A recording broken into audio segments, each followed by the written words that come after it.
to Rochester and everywhere you go at WGR Rochester, the sports leader. 95.7 FM and AM 950 WGR Rochester, an Odyssey sports station.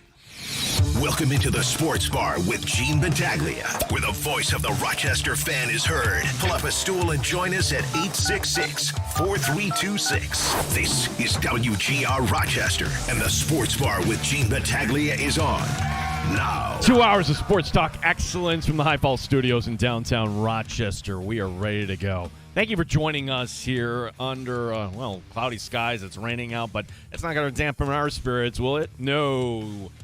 585-866-4326 is our number. We're going to talk Bills and other sports here today in the Sports Bar. You can listen to us on 95.7 FM, AM 950, always streaming for free inside the Odyssey app. That's probably the best way to do it. Just punch it up through your car, and that way if you're driving on the thruway, the signal is very, very clear. And, of course, we're on YouTube and Twitch, as we want to certainly reach that audience and go on multiple platforms. And for everybody watching today, I am wearing the new colors here today. And thank you to Ripper and Chamberlain and the guys over the Nighthawks front office, as this is one of the first ones, Timmy. They didn't drop one out for you, bud. Sorry, but if we ask nicely, maybe next time. Maybe next time I'll learn it. Maybe next time you'll learn it. You actually got to go cover a game or something like that. But the Nighthawks going back to the original colors, the teal and purple, which, hey, you look back at the era there, of the military green, and I'm not going to fault the Pagulas. They stepped in, and we should thank them for saving professional lacrosse here in Rochester. Now the Senecas taking over. Don't know what the uniform looks like. That's going to be the next thing. And talking with the guys over there, maybe we get that in October. They still have to produce them. So until they get it produced and do all that. But this T-shirt I'm wearing right now, it's not teal and purple. It's black with the teal letters, and there's really no purple in it. So I'm just wondering if the road uniforms are going to be black now, which they had for a little bit too. So got that to look forward to, but way off in the horizon. I'm not one of these people, as you know. Hey, I love hockey. Was it October yet? Nope. All coming up because we've got football to discuss here. We got a little baseball. Scheduled to be joined by Charlie Schumann. I say that. I got to be honest because Charlie on Baby Watch hasn't confirmed. So, we haven't penciled in at 4:25. We'll ask him about some of these Bills injuries. And, is it a tell here, something that happened today? We'll get to that as well. The rest of the show is wide open for you.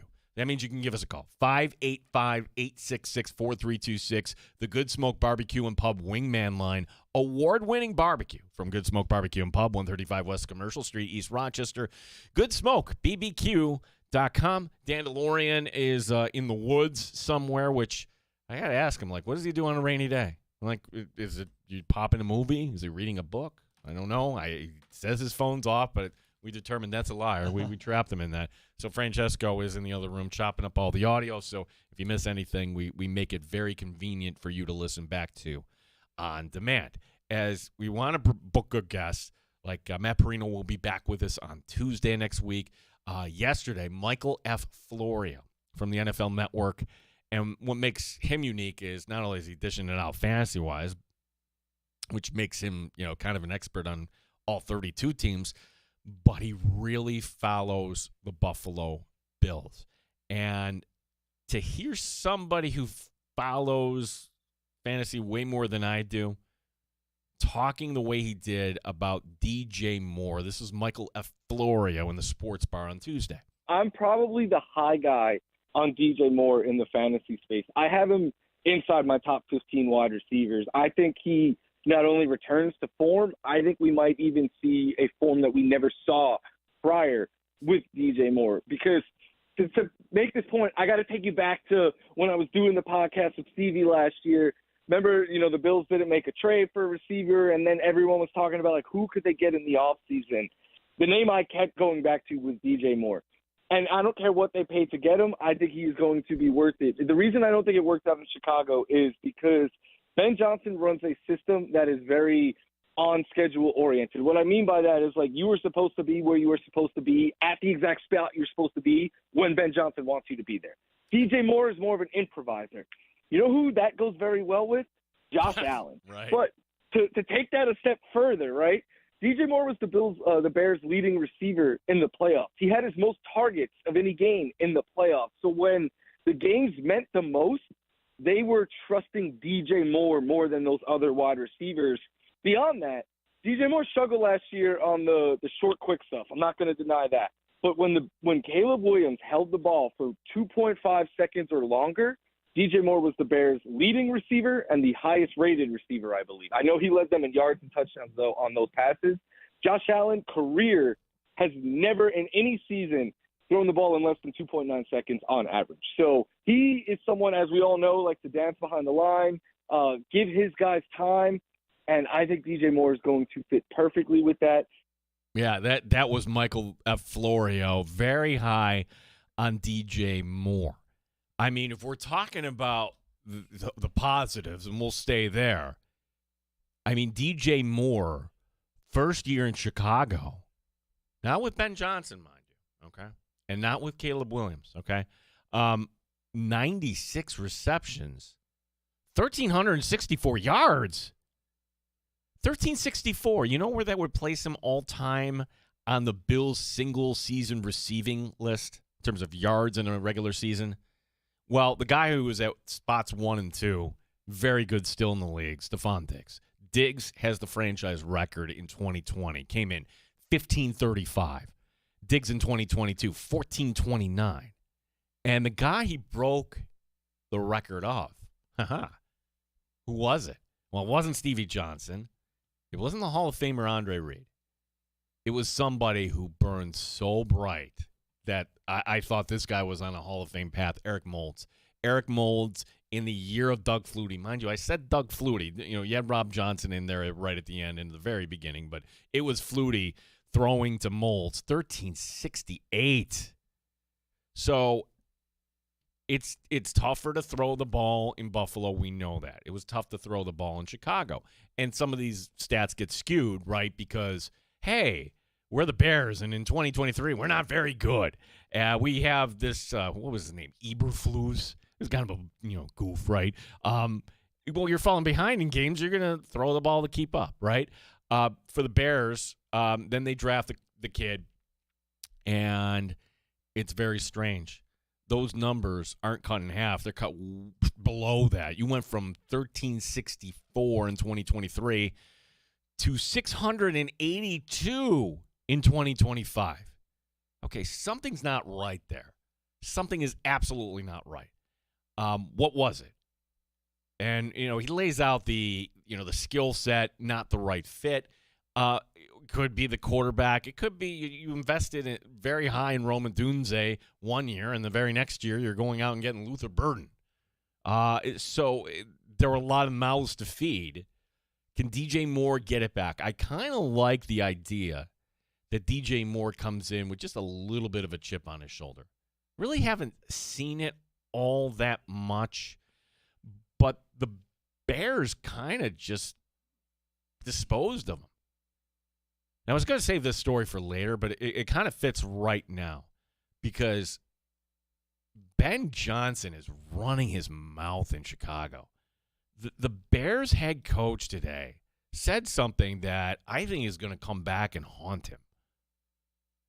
He might not be mature enough as a head coach to understand that things this time of year, they look great. Everything looks great. And you think you're a team that's ascending, right?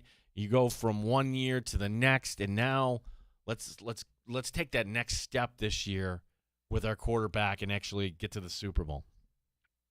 Ben Johnson says that's not good enough. Listen to this quote, courtesy of The Athletic.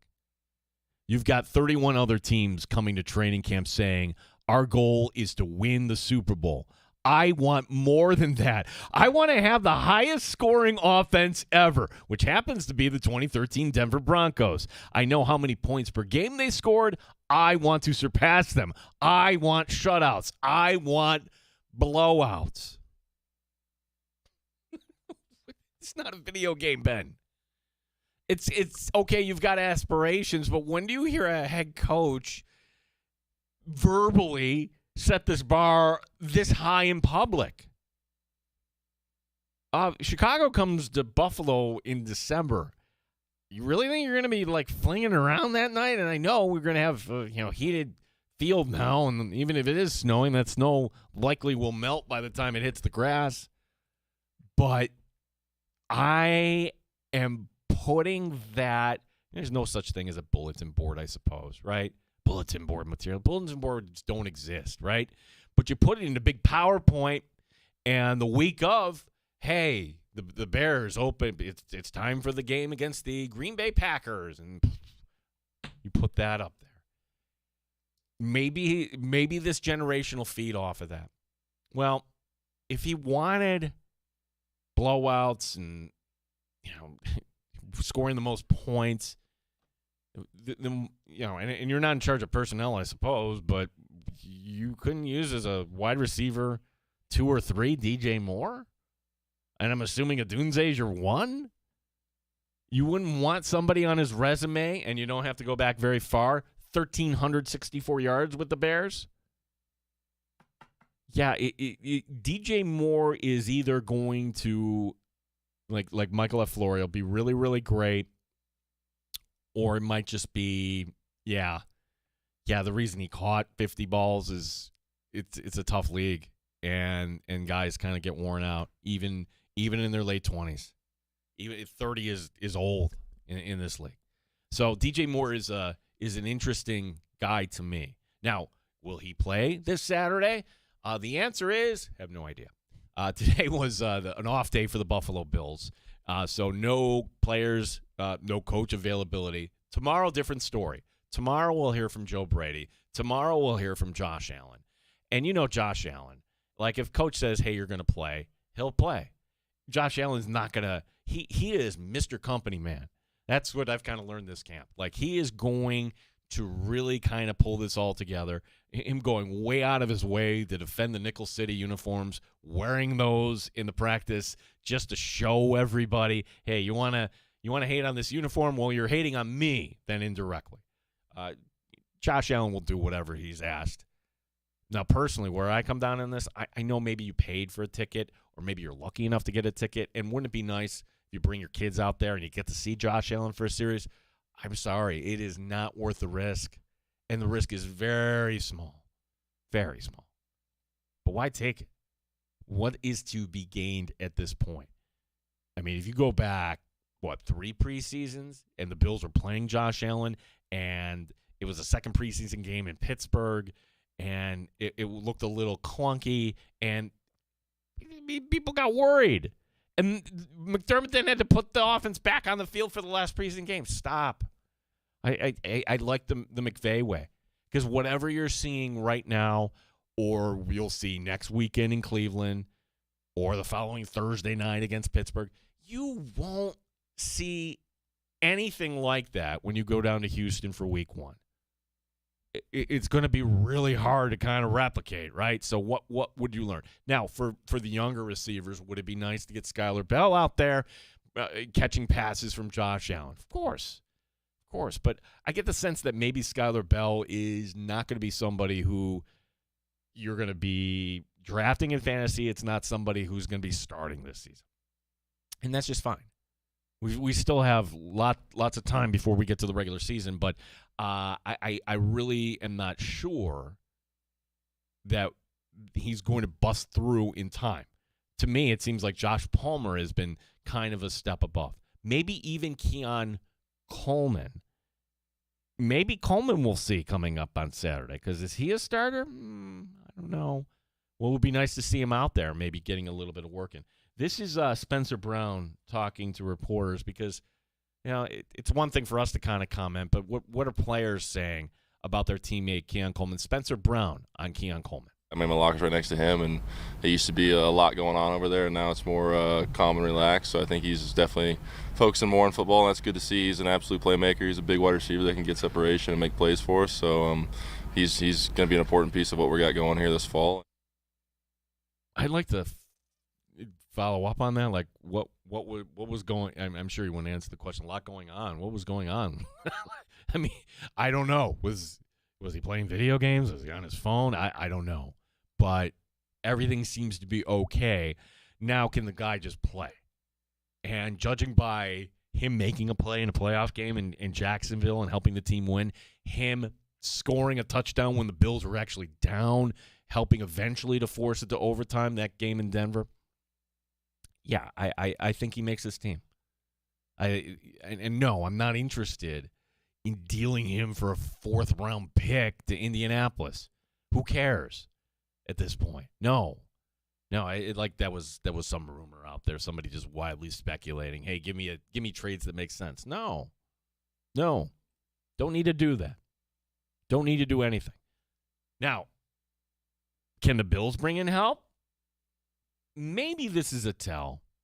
Maybe. 585-866-4326. You can reach us on X, by the way, too, at WGR Rochester.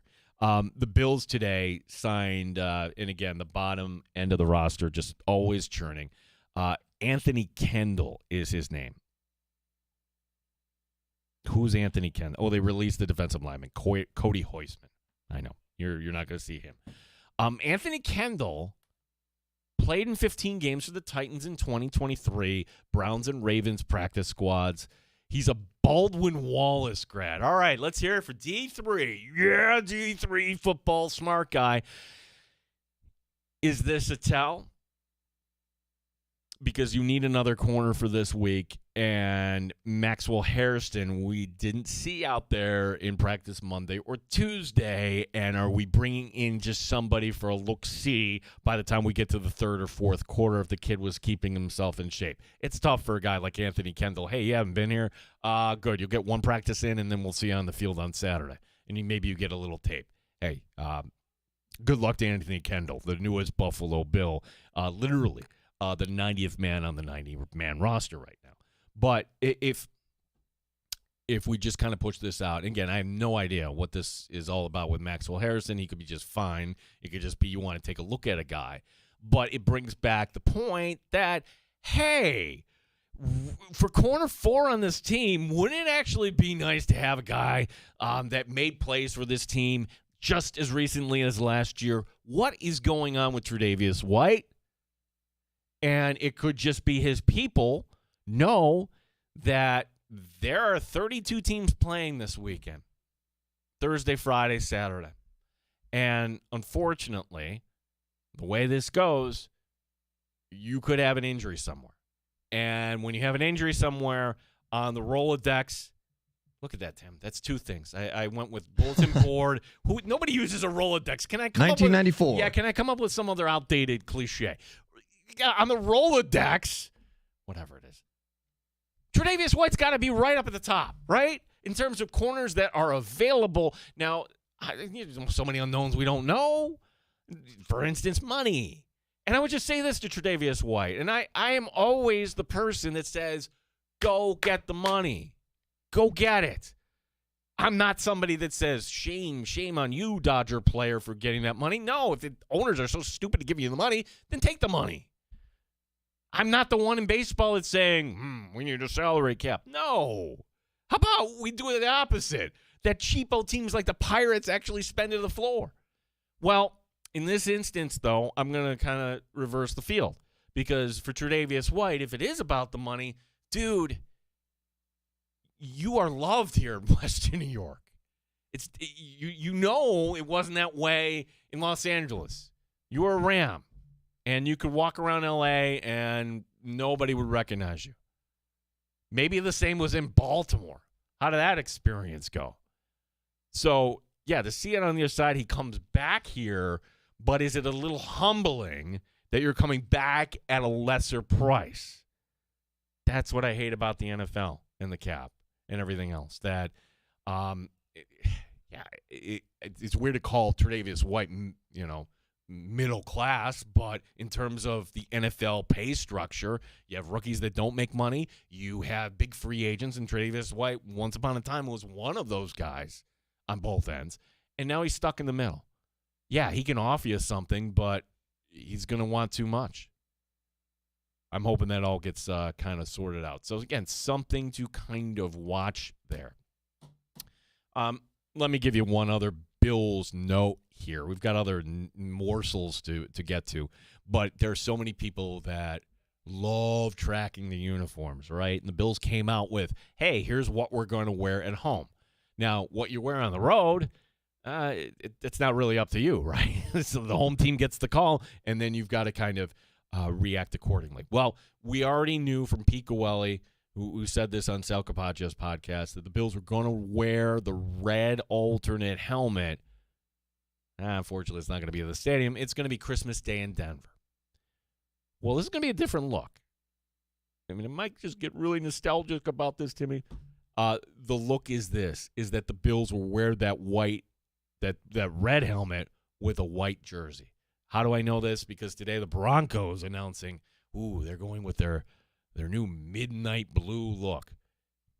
Okay, it's nothing more than kind of sort of the color you wore for so many years when, John Elway was the quarterback when you won a Super Bowl.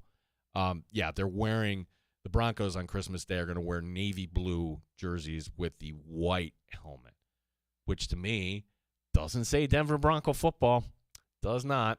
But then you could say, does a blue helmet with gray jerseys say Buffalo Bills football?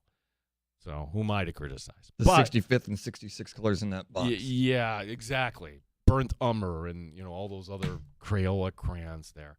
585-866-4326. All right. We've got confirmation.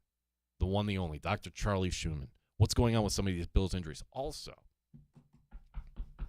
Aaron Judge. We didn't get to talk too much about this, but Brian Cashman saying he's been cleared. He's doing just not baseball activities, but now he's working out. All right.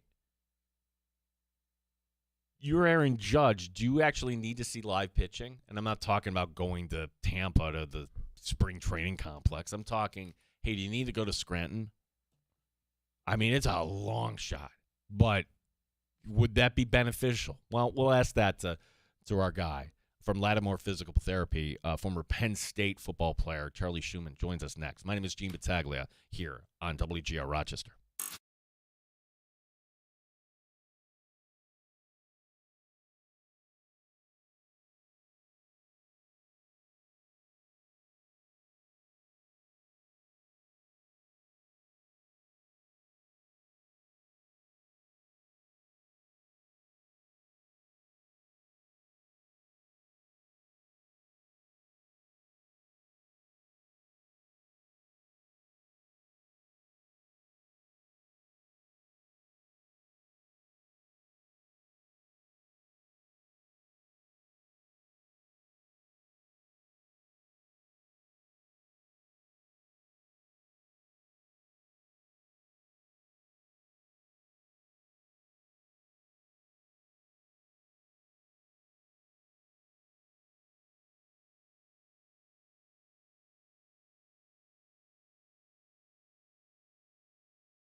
95.7 FM and AM 950 WGR Rochester.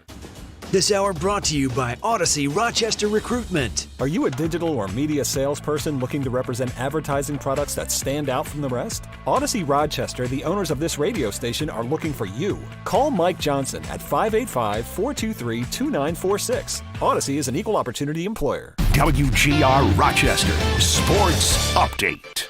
No practice for the Bills today. They're back at it tomorrow. Preseason game number 1 coming up Saturday. A chance for the rookies to make an impression. Defensive coordinator Jim Leonard on Davison Igbinosun. He wants it. He wants to push. He's going to challenge for snaps, and he's doing a great job. He's challenging receivers. He understands the defense. He's not making very many mistakes, and the next challenge is to, outside of continuing the consistency, let's go make plays.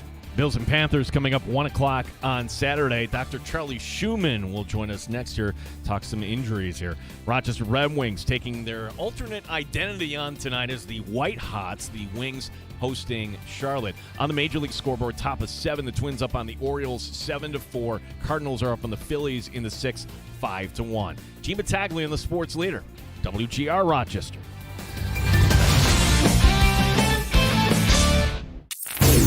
Straight up with no chaser.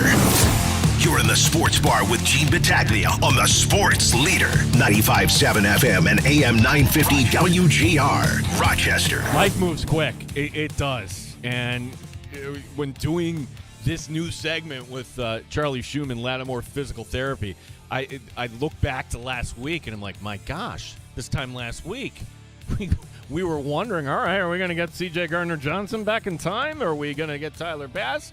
Well, we'll get to that. Obviously, there's been some big developments. But, Charlie, first and foremost, buddy, how are you? How is Mrs. Schumann? How did everything work out for the family? Hey, man, it's great. It's great to be back. Like you said, life comes at you fast, but we're fantastic. The little guy is, 4 days old now. Mom's doing great, so we're really happy, and things are doing great over here. Little guy checking in. Little guy, 8 pounds. What's the weight? What's the what are the stats here? Yeah, relatively little. He was 8 pounds 15 ounces at 22 inches, so a little bit longer than his sister, but he's actually an ounce less than his sister. So there you go, and maybe someday he'll be playing football too, like his old man. Charlie, congratulations, bud. He's built like it. It's like, oh yeah. It's wait till you get 2 of them mobile. Your life will be different at that point. Congratulations, Charlie, once again, and on such a busy time. I appreciate you giving us some time here. So let's just kind of hop in. The return, C.J. Gardner-Johnson, and what I like having you come on with us is educating us, because not every injury is the same. And you told us about grades. We don't know what kind of grade he had on that calf injury. But when it comes to any sort of injury like this, and the disclaimer is we don't know the particulars of CJ's or anybody's injury, but what are the risks of having a setback on something like that? Yeah, you always run the risk of re-injury. Once you've injured something once, you become exponentially more likely to re-injure that tissue. That's just how the research tells us. But again, those guys go through such objective measures to show when they're ready to go back. Like, they have access to the utmost high-tech information where they're getting MRIs, they're getting a clean picture of what that muscle tissue looks like before they send him back onto the field. So that's the difference between your average high school athlete that says, oh, yeah, I think I have a muscle strain, versus that NFL guy is in the next morning getting an MRI, getting a very clean picture of, hey, what exact structure in the muscle is injured? How bad is it? Where do we need to go from here? Yeah, kind of along the same lines there. There was Tyler Bass kicking. They really took him along slow, right? And it's a totally different story, right? First kicks in almost a calendar year, core muscle, pelvic procedure. That's some time that's passed, certainly since all that took place. But is it likely he's in the clear now, Tyler Bass, when it comes to his health, would you say? Yeah, and I think for the Bills, that was the first time we've seen him kick, knowing that they didn't bring a another kicker into camp. Like, he's kicked on the side. I bet you he was kicking at Fisher. It was just not when practice was open to the public. So they were really trying to protect him and his health on his journey back from that surgery. But, you know, as he gets back here, he had the surgery over a year ago. He's done the work in the off season. He's done the work with the training staff. He should be ready to go, and they seem to have the utmost confidence that he'll be ready to go week one, given that he's the only kicker on the roster. So, defensive coordinator Jim Leonard, we're learning about this guy, right? He's got a different type of cadence, saying, "Hey, we want to do a better job tackling," basically, in so many words than we did last year. And he says he wants to set a tone here, Charlie. He's playing starters against Carolina on Saturday. Charlie, you played the game at a very high level, so explain this to us, because we understand the risk here, right? But what about the reward? How would you explain the difference in layman's terms here? We've heard this. Hey, guys are in shape, but you really need to be in football shape. What is the difference there? Yeah, and I think there's even a difference when you talk about being in practice shape versus game reps. There's another level of intensity and speed when you get out on a field, on an NFL field especially, whether it's the preseason or the regular season, right? Preseason guys are fighting for their careers. They're fighting to make a team. And if they don't make that team in the preseason, they may not have a job. So guys, truly, I think we need to understand that they're fighting to put, you know, food on the table for their families in the preseason. So these games aren't just a walk in the park. It's high level. And to get the starters some reps in the new system, it's completely different from what we ran with McDermott. So to be able to get out there and have an offense that's going to make changes that you're not familiar with, you don't know what's going on, to be able to make their checks and their reads is really important to get those reps in. So you weigh how much they're going to play. They're going to be pretty fresh. They'll probably play a series or two, if I had to imagine. And then they'll get the guys, the second and third string guys in there to give them opportunities to make the team as well. Charlie Schumann, who was with Lattimore Physical Therapy, former Penn State player, former Pittsburgh Panther, as well as and you spent time interning with the Buffalo Bills following your playing days. And pointing out too that we really don't know some things. I don't know what's going on with Connor McGovern. We don't know what's going on with Maxwell Harrison. We saw McGovern limping off of the blue and the red practice. Now, I know you're friends with him. I'm not going to ask to cross the line or anything like that. Quite honestly, Charlie, this time of year, the Bills don't need to tell us anything. They are not required to put out an injury report. But even if they did, it's always fuzzy, right? When we get to the regular season, they're not giving you you're not giving you the intel. So you've been on the inside. Why do teams feel it's so advantageous to keep as much injury information private here? Yeah, right. So like in college, when I played in college, I know they do it now. There's an injury report that gets released the morning of the game, I believe. But we were always told, keep things hush hush because that team has to prepare. Let's say for me, when I was at Penn State, Saquon Barkley was on the team. And he had a high ankle sprain the weekend before.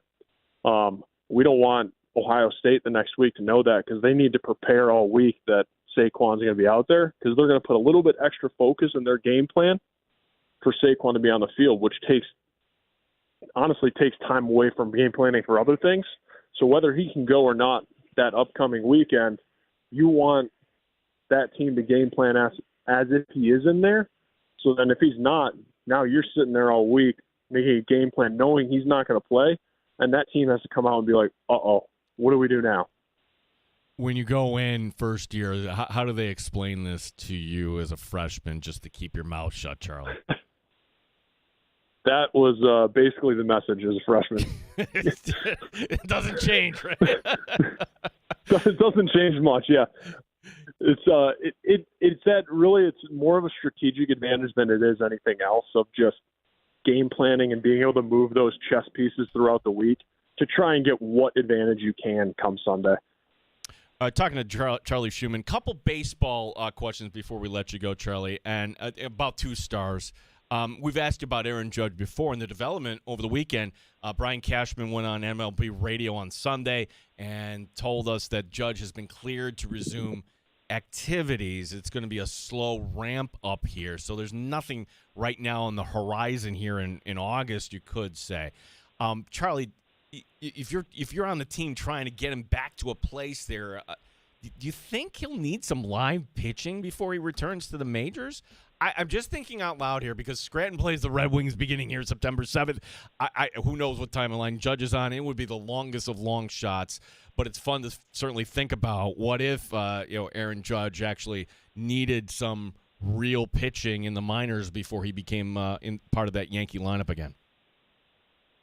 No, I think they'll definitely have him on a rehab assignment. If he's just beginning baseball activities again right now, like he's just getting back into swinging a bat, he'll work in the cage for a while, start to get some of that timing back, but then they're going to want to put him into a rehab assignment where he has a little bit of liberty of, hey, AAA isn't quite as important as the major leagues of getting him live reps. I don't know if it's that far-fetched to say that we could see him in Rochester when they play. 4 weeks to ramp up is – I would imagine it's a good 3 to 6 weeks before we see him back in the big leagues after a full ramp-up. So Scranton Rochester could be a series we see him as a rehab assignment. And the biggest thing is they'll get him back, and they want to see him play back-to-back days as well. Because that's the difference you have in let's say baseball versus football. You play a game on Sunday, and the shortest rest you'll have is a Sunday to a Thursday. Yeah. You have 3 or 4 days to let the body kind of recover. But baseball, I mean, you could be back at it in 12 hours when some of those 7 p.m. starts don't finish till midnight, and you're playing a noon game the next day. Yeah. While you were having like a memorable weekend for your family over the weekend, my son and I did something fun. We went down to Pittsburgh, Charlie. Never took in a Pirate game, had some fun. And when we looked at the schedule, like, oh, great, we're getting Paul Skeens on Sunday. And then midweek, like, oh, no, we're not. They pushed him back. They gave him an extra day of rest, which ended up being actually extra 2 days because they didn't play on Monday. And there he goes out last night, and his velocity is down again, 2 miles an hour. They pull him after 65 pitches last night. What do you think is going on here with Paul Skeens? It's definitely concerning when you have a guy that throws as hard as he has, and he's pitched a lot young in his career, and you see it a lot with this early specialization in some of these elite level baseball players that have been pitching, throwing that hard since they're 12, 13, 14 years. Their arms are wearing out. So when you start to see a dip in velocity somewhere in the chain of that throwing, something's breaking down, whether it's a shoulder fatigue, elbow fatigue and irritation in the elbow or shoulder. You always fear Tommy John or a shoulder labral injury. It's hard to say just from a decrease in velocity, but given that he came out so early of that start, he's down on average 2 miles an hour. That's a pretty significant dip in velocity, and something I'm sure that Pittsburgh is very concerned about right now going forward. Of all the different sports you work with, all the different student athletes, is the student athlete who is a pitcher, is that the most difficult one, knowing that one problem could lead to another here, perhaps?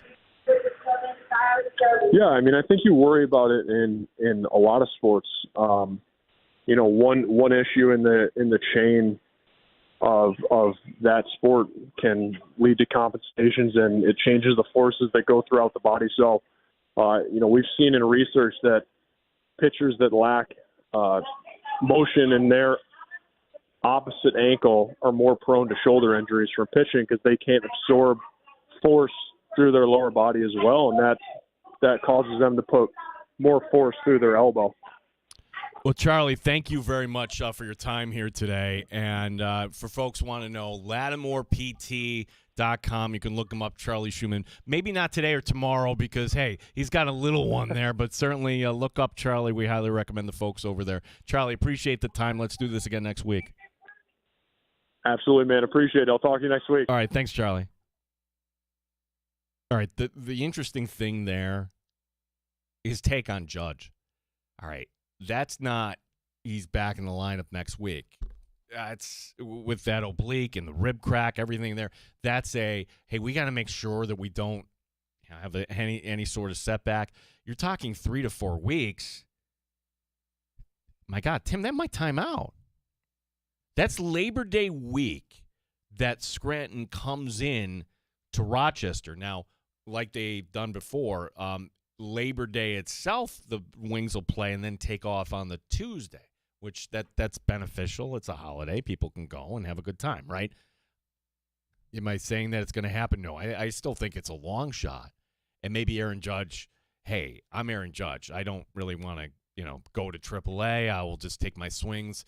Get me somebody that can pitch down in the Tampa facility, and I could just, have to deal with crowds and signing autographs and whatnot. Yeah, I imagine it would be a complex kind of thing. Just a personal practice before going on a bus with. Well, or like Charlie said, hey, you want to make sure that your body's doing everything, and you got a tight turnaround. And hey, yeah, minor league baseball, everything is seemingly on a tight turnaround. So I'm not going to rule it out. I would think that, the Tampa complex might be an option as well, but no, he's going to need to do something. It was Stanton and Rodon there, pitching pitching and hitting there. So they've done that with other athletes, but just something to keep in the back of your mind. Skeens is concerning. That is a mystery. And for the Pirates to yank him, they're just looking at the velocity last night. In his last 9 starts, Paul Skeens has an ERA of 5.63. Okay, that's average for a Pirates pitcher, but not Paul Skeens. What's going on with that? 585-866-4326. Mike writing in on YouTube. Mike in Sodas Bay. Hey, nice Nighthawk shirt. Yep, I've got the new colors on, Mike. Nothing beats like putting on a fresh T-shirt. And today was one of those days, Tim. I'm just going to wear a T-shirt in the office. What are they going to say? Nice radio clothes. Nice radio clothes. Yeah, that's it. You wear a T-shirt every day. That's right. We got Timmy's Terrible Take. We got Happy Hour. We've got some more Bills news and notes here, too, as this hasn't been confirmed. But we can let you know, this report, that, hey, this opening game against the Lions is actually going to have a little bells and whistles to it. We're actually going to have a halftime show. Has that ever happened in Buffalo before? I don't think so. Somebody could tell me, because I lived the 90s. That was way before they would, hey, Super Bowl halftime show. They didn't do anything like that for Championship Sunday back then. Gene Battaglia with you here on WGR Rochester.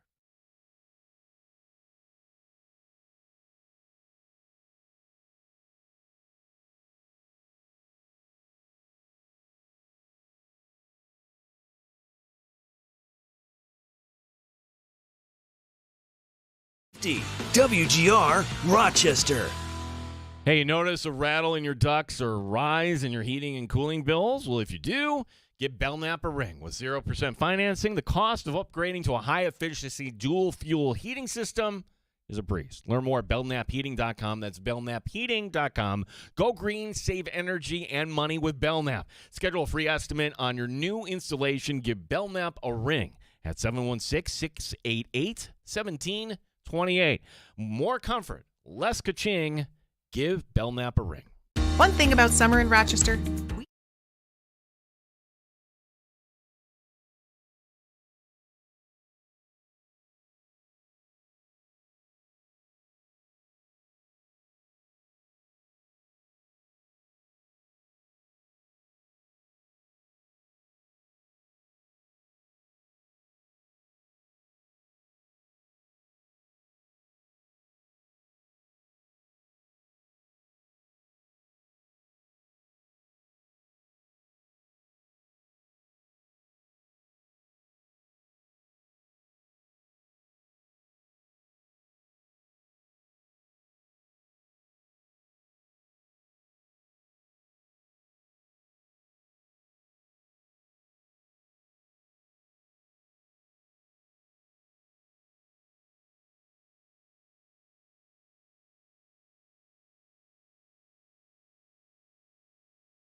Up with no chaser.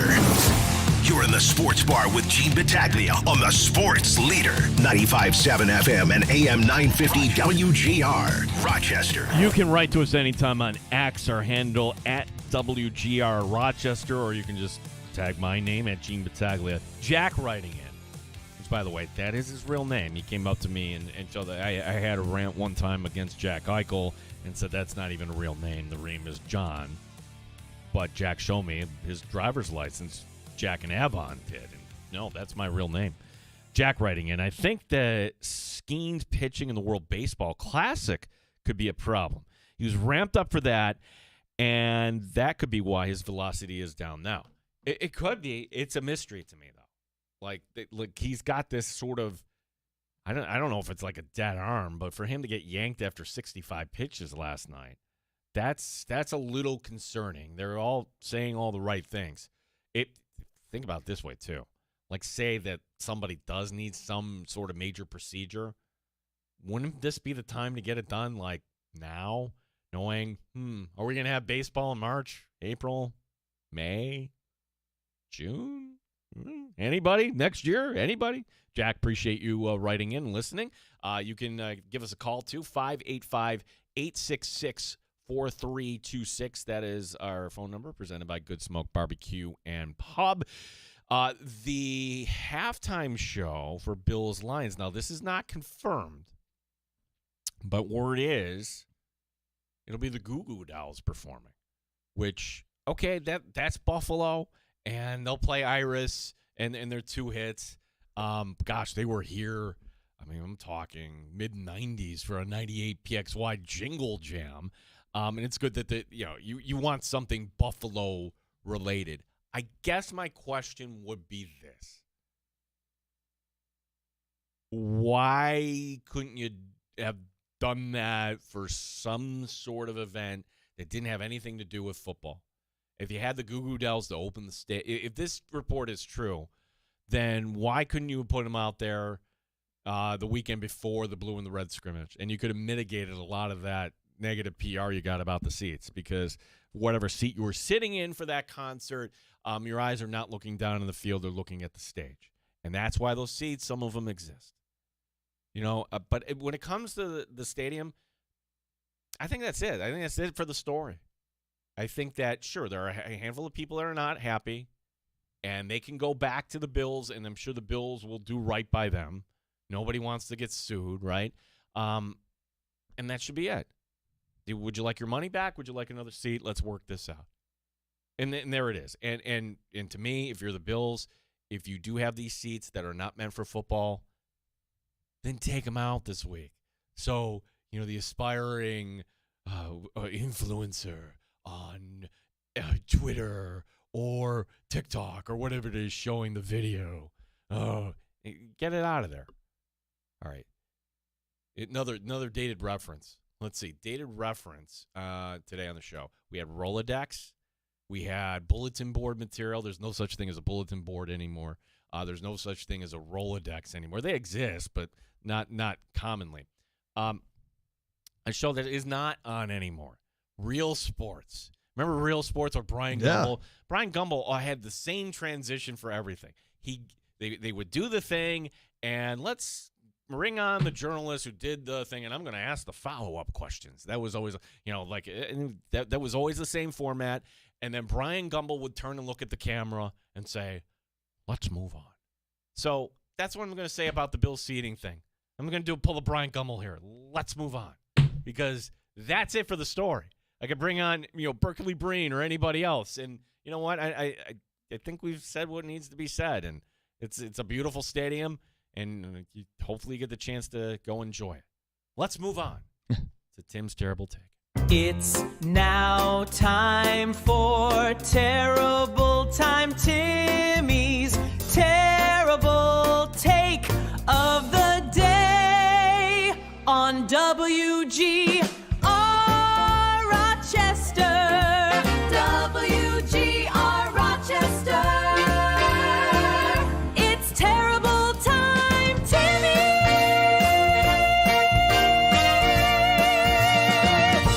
going to keep this Bills-centric with a mini-take. I'm surprised, if it's true, that it's the Goo Goo Dolls and not the Killers based on how the last couple seasons have been. Oh. I know. Okay, I'm just saying I thought that's what they would do. Okay.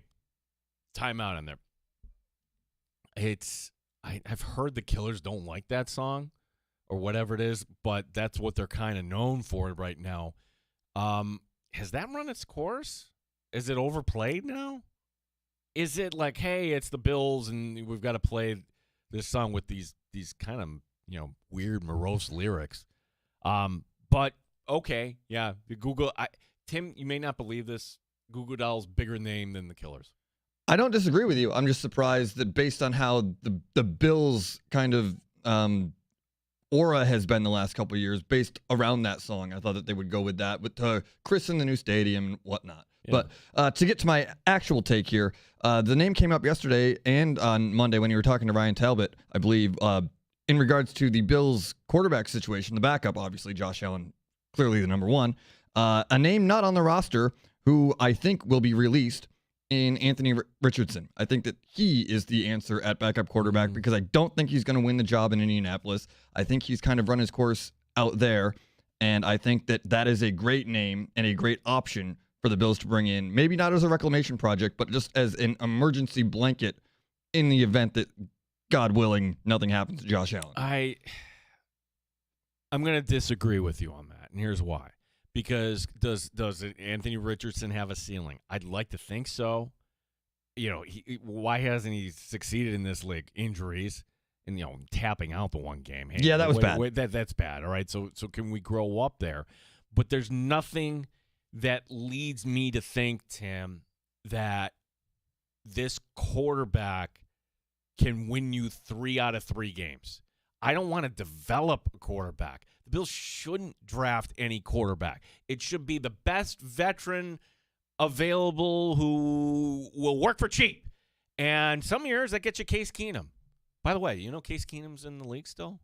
I did, only because of the commercials. Yes, the backup stuff. I will tell you, okay? I will tell you in a minute where Case Keenum is in case you want to rack your brain on that. And if you have the trivia answer on our show, you win nothing. We have no budget here. We're poor. Case Keenum was a backup quarterback, for crying out loud. He threw the one of the most famous touchdown passes in NFL playoff history. He can be the perfect guy to come in. Hell, he started an NFC Championship game. Mitchell Trubisky. Oh, well, his career is disappointing. You know what? In terms of backup, it's great. That was a lot of fun, Week 18, shutting down old Highmark, as we refer to it now. You need somebody like that. If it's Garoppolo, I want somebody like that, Tim, that I don't have to worry about spoon feeding or whatever it is. Now, on the other hand, see, you're not going to have Anthony Richardson because if he shows anything tomorrow, and that's why you could say, oh, preseason football, boring, I don't care. Oh, overreact. Let's overreact to preseason football. Okay, you know what? If Anthony Richardson goes out there and shows something, he's not going to be the Colts starting quarterback. But he's going to make the team. And if all of a sudden Daniel Jones gets hurt, could you have an unlikely reboot there of Anthony Richardson? Your take is correct in that, boy, you better look for other options here. I want to be pleasantly surprised by Kyle Allen or Shane Buechele. Kyle Allen is here. Why? Cheap. And he's Josh Allen's buddy? No, I'm sorry. Yeah. That's not no. If those guys are the 3, if those guys are on the roster, it is what it is. But if those guys are thrust into game action, forget about it. There's no shot for the Bills to succeed if those are the 2 guys under center in an actual meaningful NFL football game. Yeah, I think that there's going to be a couple storylines here, for the Bills on Saturday. 1, oh my gosh, the backup quarterbacks are bad. 2, oh my gosh, the Bills should play Ian Wheeler all the time. You're going to see Ian Wheeler run all over the place on Carolina because I do think the Bills' backup offensive line is actually pretty good. Like, they've got depth on that, right? So you're going to see guys really competing. There's going to be some good players that are not going to make this Bills offensive line. And Wheeler's going to be the benefit. He and Frank Gore. I think we know what Frank Gore Jr. can do. I want to see this running back. If you're not familiar, he was the United Bowl most valuable player in the UFL. So, cup of coffee with the Bears in 24. Actually, he scored twice against the Bills. I don't remember any of that. I don't see. And why would you? Why would I? It just it's funny. Like a lot of things get erased from my brain. Tim, thank you. We got happy hour on the way. We're back. We are so back in our home here in Afternoon Drive. Yes, 4 to 6 now weekdays. Tell a friend. Rochester has Sports Talk back in the afternoons. Gene Battaglia with you here on WGR Rochester.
WROCAM, WBEE HD2, and W239BF Rochester.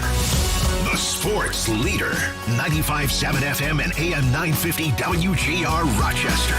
An Odyssey sports station, WGR Rochester. Sports update. No practice for the Bills today. They're back at it tomorrow. Preseason game number 1, Saturday.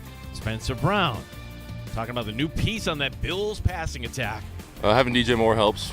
He's absolutely been going crazy. It's awesome. He just told me all through Saturday night at the stadium, like, don't get used to long drives. When I'm here, don't get used to long drives. And I said, that sounds good to me. Do more of that. Bills and Panthers playing this Saturday at 1 o'clock. The Rochester Red Wings scheduled to play tonight. The rain letting up here downtown. Wings taking on their alternate identity of the White Hots tonight. Charlotte is the opponent. On the Major League scoreboard, we have a few finals in. We've got the Twins over the Orioles 7-5, Cardinals over the Phillies 7-1. It's Tampa Bay leading the Athletics 7-2 in the 7th. Gene Battaglia, WGR Rochester.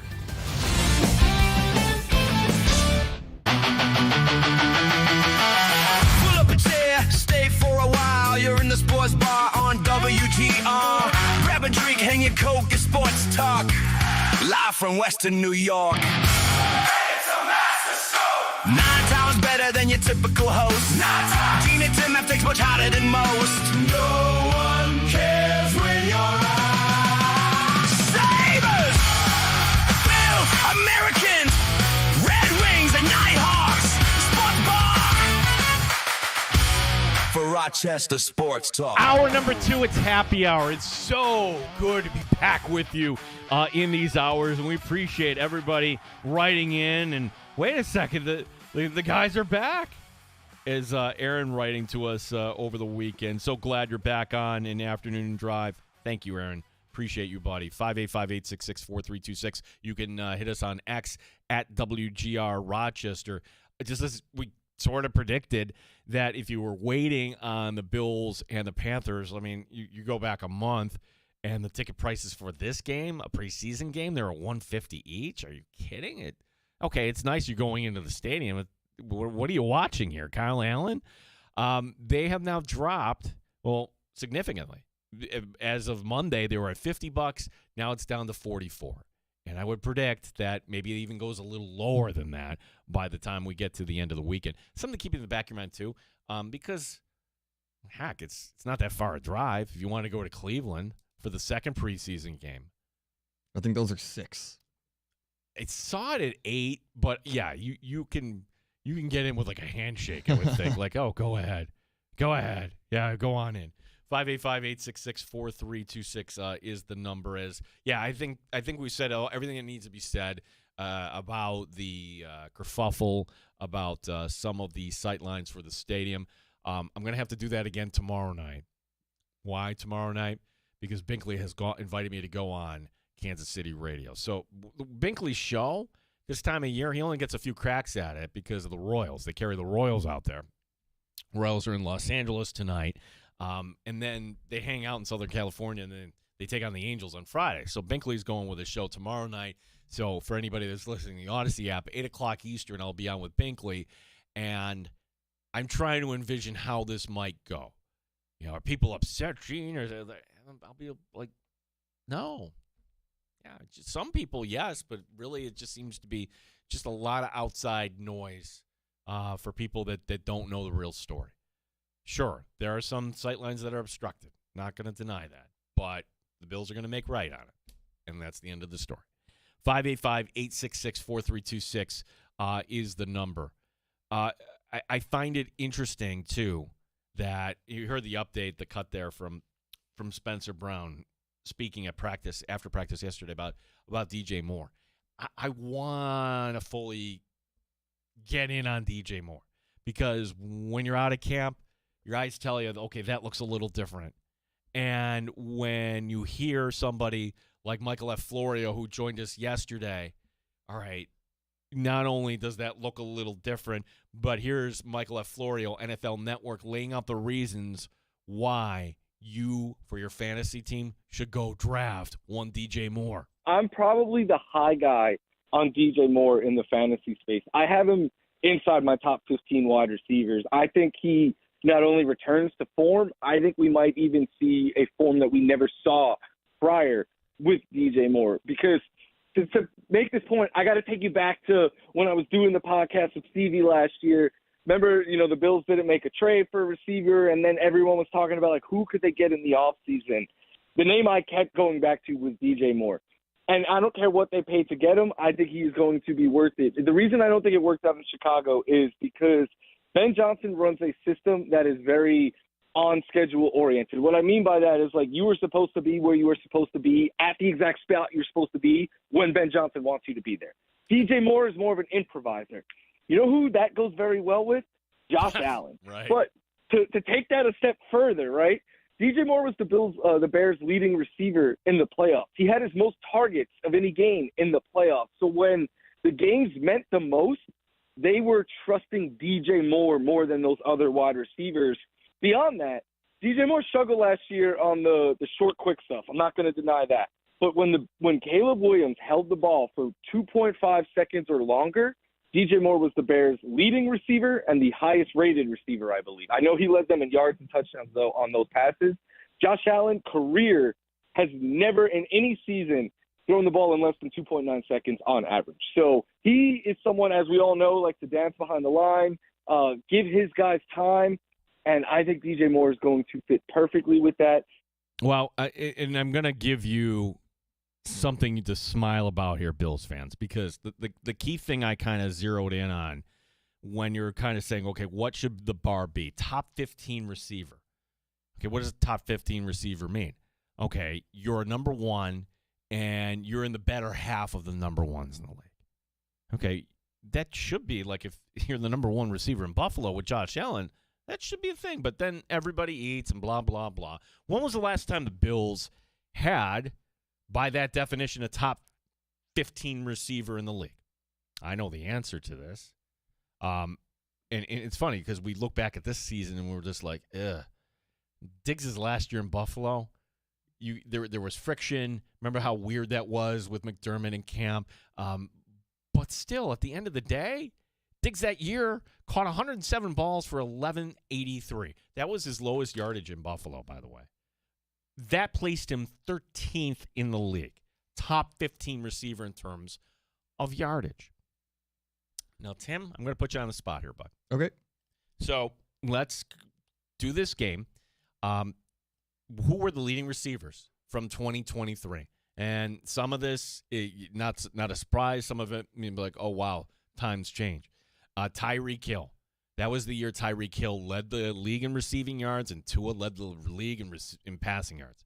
Number 2 on the list, CeeDee Lamb. There's a true number 1. Number 3 on the list, Amon-Ra St. Brown. True number 1. Number 4, Puka Nacua. These are creme de la creme guys, right? Number 5 on the list, A.J. Brown. Who was number 6? Is this the year that we were discussing with It's DJ Moore. Yeah, okay, yeah. DJ Moore. He had a hell of a year. Yeah. DJ Moore in Chicago. Again, the year where Diggs is last year, DJ Moore outperformed him. Now, granted, okay, the Bears are they're a sloppy mess with Eberflus, and they're playing catch up in a lot of games, and they might skew some things, so it's not really apples to apples. But my gosh, even if it's from 3 seasons ago, these guys don't come free and clear quite often that are still kind of sort of in their prime. Now, A.J. Brown did, and A.J. Brown was not going to come to Buffalo. You kind of knew that. But DJ Moore, you don't have to go that far back. Now, he's 26. My question is, then what happened? With this genius head coach, Ben Johnson, coming in, I get to work with Caleb Williams. And Caleb Williams, year 2, yeah, he was much better. He was awful in camp last year. I mentioned this earlier in the show.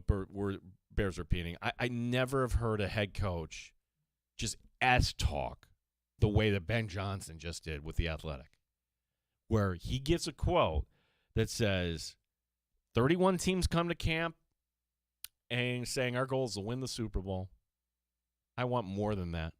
I want to have the highest scoring offense ever. World domination. I know how many points the Broncos scored in 2013. I want to surpass them. I want shutouts. I want blowouts. Oh, boy. Like it's that simple. It's refreshing, though, isn't it? We spent, 8 years of McDermott lies? Well, it's refreshing that we want, yes, Tim, that's the dichotomy here, that I'm waving my finger saying, no, don't say that. And then on the other hand, no, give us more interesting quotes, because football, the culture in football, nobody says squadoosh, right? They're all giving you boring stuff. That's why, eventually we'll have, we have McDermott McLies, and then now we'll have Sweet Brady lies, where you're just, well, this is Ben Johnson just saying we want to be better than the 2013 Denver Broncos. By the way, how many points did the Broncos score that year? That's crazy. They scored 37.9 points per game with Peyton Manning there, his first year in Denver. 38 points essentially a game. I got news, Ben. You do know you play in Chicago. You do know that there's going to be some weather games. It's not going to be really conducive. You are going to have some other games. You got to win in other styles. Every single champion has to win in some other way. Even the greatest show on turf, okay? Yes, they made a play at the end of the game, that big pass play, but that wasn't a game according to their script. They had to win a game in a different way. So I'd say good luck if you think that, rolling up points is the answer there. It's funny. Back to DJ Moore, though. Like, if Ben Johnson is legitimately crowing about his goal to become the highest scoring offense in NFL history, okay, then why would you dispose of DJ Moore? Now, it's not Ben Johnson's calling that. Like, there's cap things that, he gave up a second-round pick. I get all that. You gave up on him because Chicago viewed him as a number 3, and yet he's coming to Buffalo as a number 1. This is kind of a story where I think multiple things are true, where Chicago views him one way, but when you place him in Buffalo, he is undoubtedly the best receiver that the Bills have had, not named Diggs, in this Josh Allen era. 585-866-4326, our phone number. We'll hear from Joe Brady tomorrow, and you know what the first question is going to be. How long are you playing the starters on offense? And for defense, that matter, too. Jimmy Leonard let the cat out of the bag that he wants to see guys. Again, I wouldn't go that way, but he wants to establish a mentality. And that was another quote that was like, okay, normally you don't hear coaches kind of dishing on the previous coaching staff, but just to say, hey, here's something that wasn't done, tackling. Okay, yeah, we all kind of knew that, and you said the quiet part out loud, so to speak. There's a move today, too, for the Bills that maybe it's a tell. Sometimes you see these bottom-of-the-roster moves where why is the team cutting a lineman you've never heard of and bringing in another position you've never heard of? And it could be just as simple as, hey, we've got a game on Saturday, and we want to make sure that we're playing in the fourth quarter with the appropriate number of guys. The name they brought in today, it's not a name, it's a guy. Anthony, I don't mean this to disparage him, but Anthony Kendall is the player. Was with the Titans all of 2023 as a rookie, undrafted free agent out of Baldwin Wallace. Let's hear it for D3. D3 on the board, right? But he hasn't stuck in terms of a regular season team. He was with the Browns practice squad, was with the Ravens for a little bit. But I think that might be the tell here about Maxwell Hairston. Maxwell Hairston hasn't been around. He was off to the side working out. But are they going to put him out there? When you hear Jim Leonard in this quote also rave about one Davidson Igbinosun. Now, coaches do pump up the tires of younger players in particular, but listen to this and tell me what you think. He wants it. He wants to push. He's going to challenge for snaps, and he's doing a great job. He's challenging receivers. He understands the defense. He's not making very many mistakes, and the next challenge is to, outside of continuing the consistency, let's go make plays. Well, and okay, how do you make plays? You get on the field. If he makes plays against who? Kenny Pickett, let's just say, because I would expect Igbinosun to be out there. He's not a starter technically, but if Harrison isn't available, why not put the kid out there? Show what you got. And it's a different coaching, regime certainly. But in the Brandon Beane era, you didn't think twice about starting a rookie 6th-round corner. Why? Because that camp we knew right away, oh, wait a second, the Bills have something here in Christian Benford. I'm not anywhere comparing IGB to Christian Benford, not at this point. But we talked to many insiders, and no one really said that was a competition. It was Harrison and IGB coming. But second-round picks should compete for jobs right at the get-go. You're not developing. It's go time, right? It's like, you want to win.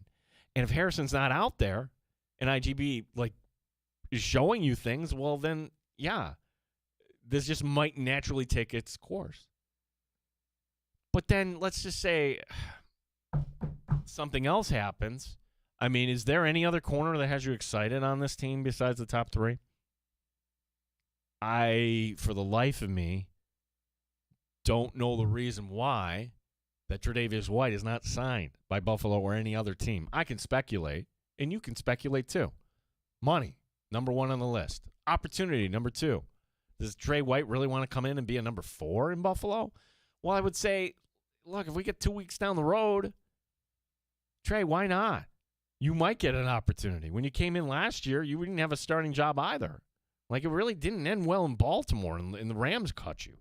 So I would say if you want to play football, Tre'Davious White, this is my open pitch here.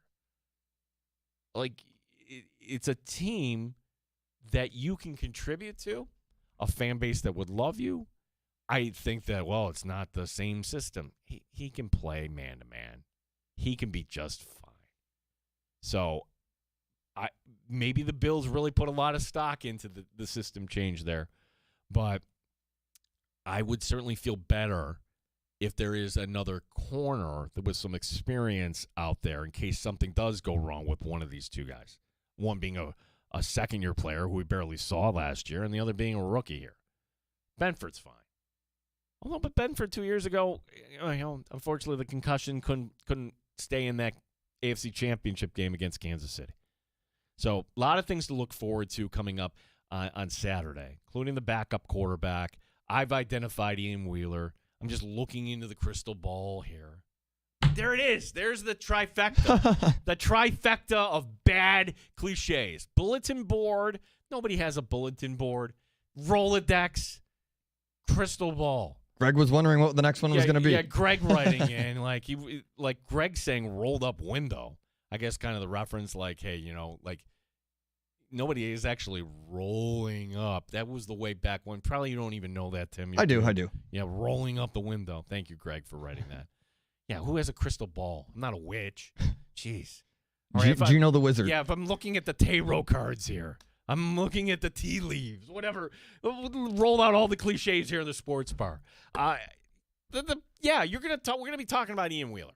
Ian Wheeler, second half, running all over the place, and you'll say, that guy's an NFL running back. And maybe he is. And can he catch the ball? That's my question. You're starting, not starting. Can his quarterback get him the ball based on who he's going to be out there with? That's tough. Yeah, boy, but just hand it off and let him do his thing. I mean, legitimately, is there a spot for him on the team? No. Not if everybody's healthy, there's not. But you can be that practice squad guy, and I got to be honest, I didn't feel really good about Frank Gore being out there in playoff games. That's what we're kind of left with. And if Frank Gore Jr. didn't have the name Gore Jr. on the back of his jersey, would he actually be on a roster in the NFL? I'm being honest. What is the redeeming value for Frank Gore Jr.? Bloodlines, and Wheeler has an opportunity to say, okay, you know what? I'm going to be running back 4 on this team. I predict him, without the cliches, bold prediction, Ian Wheeler will be our star of the game for the Buffalo Bills coming up when we're back on Monday. We've got some news from the NBA today that's just weird. And I'll explain that. Something really, really smells here on this. But then again, it's the NBA. There are things that are really, really strange. Like schedule's getting released tomorrow. Did I miss this, Tim? Have we decided anything about Kawhi Leonard yet? Is he a Raptor? Is he That's still pending. What the hell are they doing? How long does this investigation? Unless this investigation, they're like, oh boy, there's some really things that are criminal activity. I don't know if it's going down that road, but this is terrible for the league that they can't figure this out. There's something else very smelly here too, and it's not with the Clippers. It's with a team that's across town there. They can say that now. They don't share the same arena. My name is Gene Battaglia. This is WGR Rochester.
and AM 950 WGR Rochester. WGR Rochester Sports Update. No practice for the Bills today. They are back at it tomorrow. Preseason game number 1 coming up on Saturday. Spencer Brown here talking. Actually, it's Jim Leonard talking about Davison Igbinosun.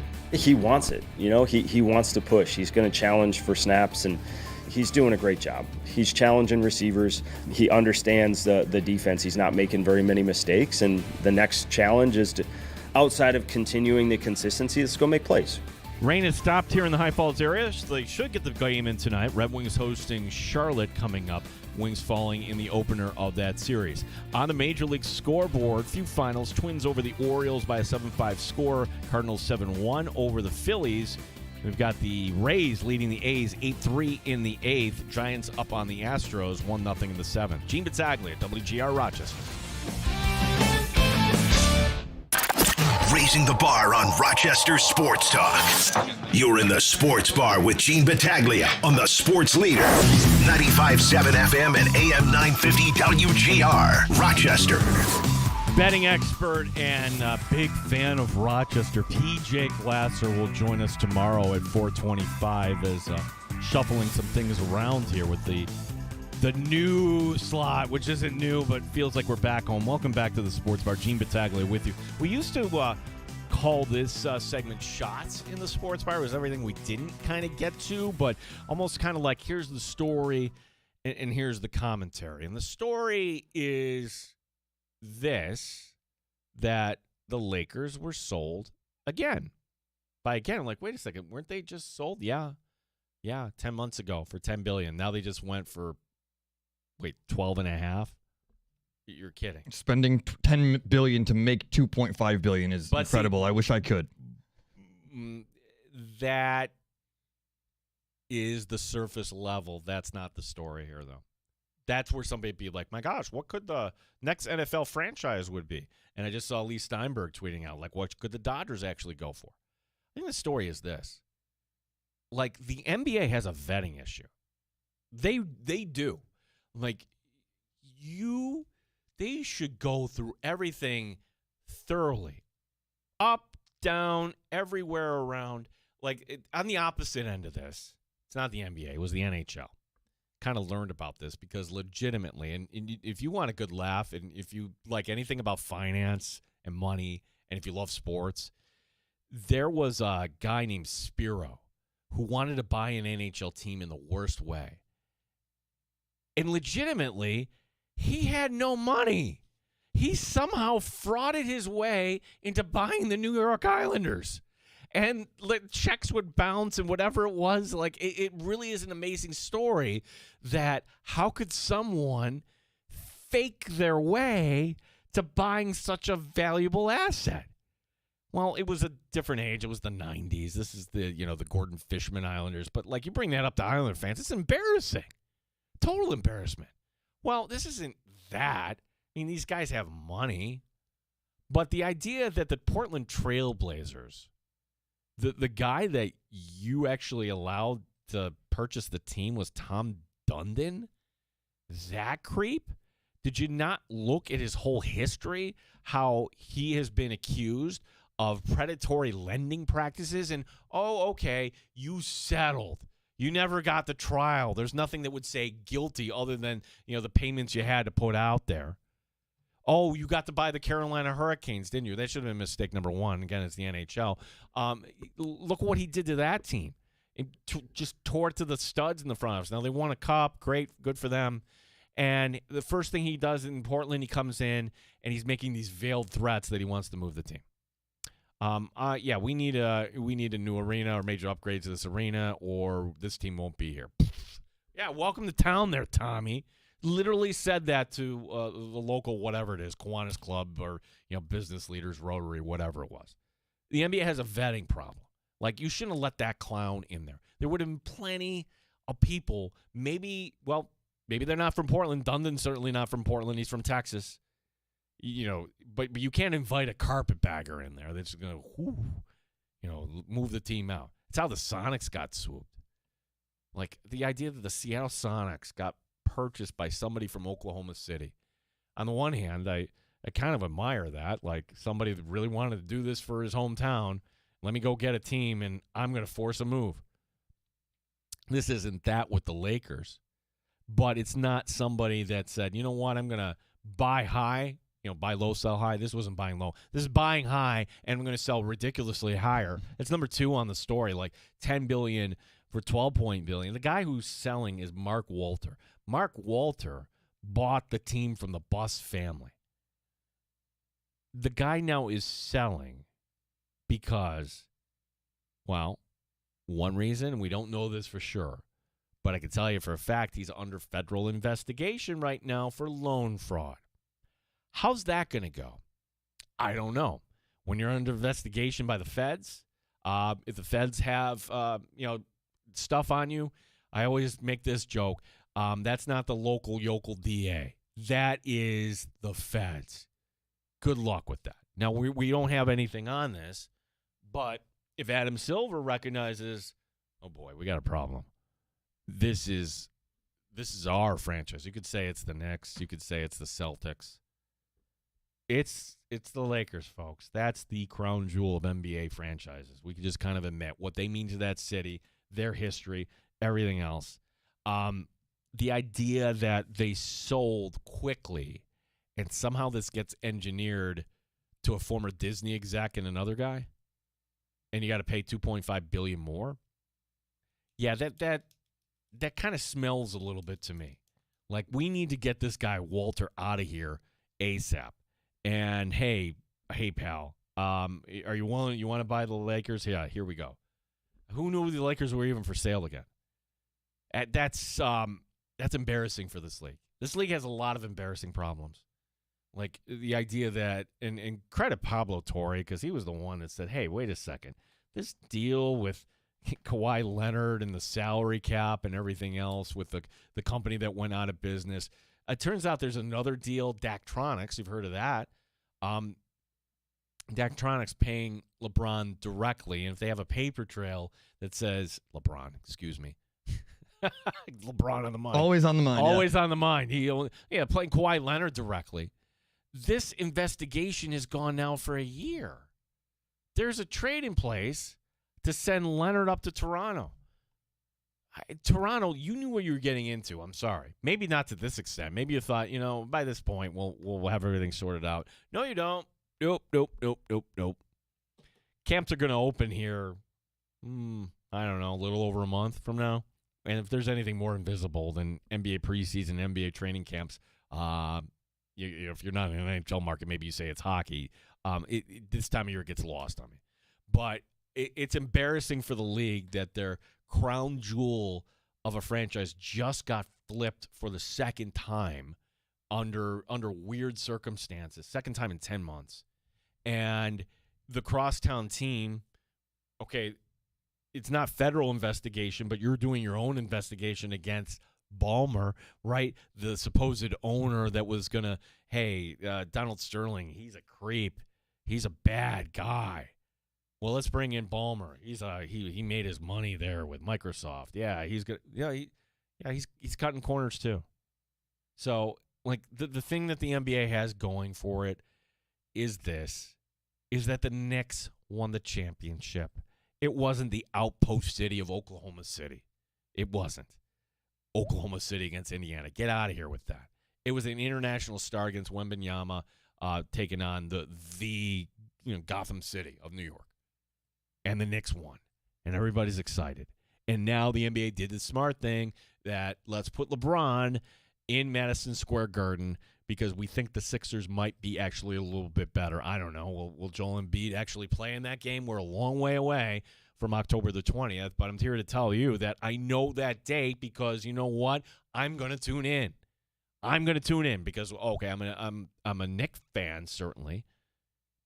We had Michael Florio on. I didn't realize this, too. The tickets to get-in price that night, $2,200. This is not go New York, go New York, go. This is not – it's New York's team, but there's a certain area in New York. And granted, I went to school down in New York. The executive producer and I went down in April, and we're walking down Madison Ave, and you think Madison Ave is, advertising, and it's also for fashion when you're up on the Upper East Side. And when you're walking down it, it's like, okay, can't go in that store, can't go in that store, can't go in that store. Oh, there's a thrift store. Let's go in that for fun. I kid you not, we had to get buzzed into the thrift store. And there was nothing in the thrift store that we could really, even entertain. Like, what is this? Like, oh, yeah, I got bored with this handbag, whatever. It's comical. There's a whole other level. That's the New York. And, those aren't Knick fans. Those are people just doing this because this is chic, and I want to go to the cool thing and that's not on Broadway exactly. But, yeah, I mean, when we get there, we'll be excited about the NBA. That's what the NBA has to focus on, the actual stuff on the court. But the idea that you have these two embarrassing stories, in my opinion. And I thought by now we also would have had some announcement about expansion. Like Adam Silver has teased that for how long? This was supposed to be the summer we would actually name who the owners of Vegas were going to be, and were we going to get a team back in Seattle? They're holding this off for some reason, and I'm wondering if everything got tabled because, hey, you didn't do your due diligence on this guy, Mark Walter. Again, Laker owner for 10 months under federal investigation for loan fraud. I wonder if LeBron knew that too. Like, get me out of here. Because I would have thought that Los Angeles with Luka, that should be a team that should compete. It will compete, I would think, to a certain degree. It's just kind of, I really thought that, I was kind of surprised that it ended that way for LeBron. Last call is for you here in the sports bar. Enough me yapping. Let's hear from you. You've got takes on the Bills. Backup quarterback. Do you want another corner here? Should it be Tre'Davious White? Whatever's on your mind. 585-866-4326. Gene Battaglia here on WGR Rochester.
You're in the Sports Bar with Gene Battaglia on the Sports Leader. 95.7 FM and AM 950 WGR, Rochester. After 18 seasons, one other NBA note. Russell Westbrook retired. Most overrated player in basketball history? For my money, I say yes. Yeah, his style, not for me. Like, very ball hoggish. And he won his MVP because, well, Durant left. And you still had Harden on that team. That was the year where the first year Durant ended up in Golden State. And because Oklahoma City didn't fall off a map, that's kind of sort of why he won it. But all the teams he went with afterward, last stop was Sacramento. It's like, okay, you're just hanging on at this point. So 18 years, that's a really great run. But I'm not going to be somebody that's saying, wow, that was a great player. I'm like, nah, he was a stat compiler. 585-866-4326. You brought up a great point, Tim, when we're talking about, wait a second, why would the NBA kind of call off? We're just like, hey, we're going to talk about expansion, and all of a sudden that just kind of disappears off the table. If now this Laker team went for $12.5 billion, what's the expansion franchise fee going to go for? I would think nothing less than 8 to 10. I mean, a team in Vegas or a team in Seattle, certainly not the value of what a team in Los Angeles, namely the Lakers, should be. But you really want a team, you are going to have to write a check. And you got to be careful here, too, the way all these leagues, because the way these prices are going, there's only so many billionaires that can do this solely. Even Terry Pegula couldn't do it solely. You had to bring in, private equity, which the NFL's fine with. But the weird thing about that is, like, are we going to treat this like non-fungible tokens or whatever, like, sports franchises? Like, do the Lakers at $12.5 billion, at what point does that team make a return on investment for you, who paid $12.5 billion? And the answer is not acceptable. Is, well, we're going to sell it for more than that. No. That's called a Ponzi scheme, is it not? Hey, we're going to buy in, and now let's get the sucker who can buy for more. Hate to say it, but if I'm owning a sports team, maybe this is the sell high mark right here. Maybe this is it. You could always enjoy sports, and maybe there's just the thrill of owning a team. But because I've always wondered, like, all right, will the Pegulas continue to own everything here? And I think the answer is yes. Since it is sort of a family affair, like you saw the son out there. Kim was great to see her out there. I don't think we have anything to discuss in that regard, like the Bills or Sabres, but it might be one of those things that Terry Pegula, my last dated reference, Tim, because I do picture Terry Pegula as being the person who in the morning with a cup of coffee cracks open and opens up the good old-fashioned newspaper. Ah, the glory days. Yeah, the newspaper. I imagine that the butler has to go get the Wall Street Journal and the New York Times and whatever, and Terry Pegula is just sitting there with his readers on, and that's how he learns tomorrow morning. He learns of this. Oh, $12.5 billion. Well, we paid a little over $2 for the Bills. What was it, 1? I can't even remember. Whatever it is, like, yeah, if Terry Pegula wanted to make out, it's a ridiculous return on investment. Absolutely ridiculous. How much did he pay for that? $1.4 billion. Well, okay. 12 years ago, though. 12 years ago, $1.4 billion. And probably the Bills who put him on the market now, yeah, I would think that would clip the Seahawks who just went for it. Miss any today's show. Francesco filling in for Dan DeLorean. He's got everything up in neat order wherever you get your fine podcasts, whether that's Spotify, iHeart, certainly the Odyssey app we recommend. The Odyssey app is the one place you can listen back to the show.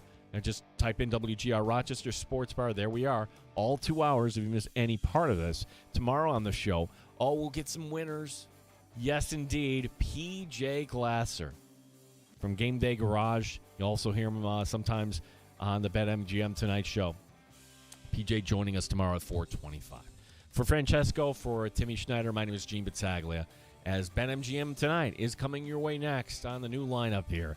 This is the sports leader, WGR Rochester. Have a good night.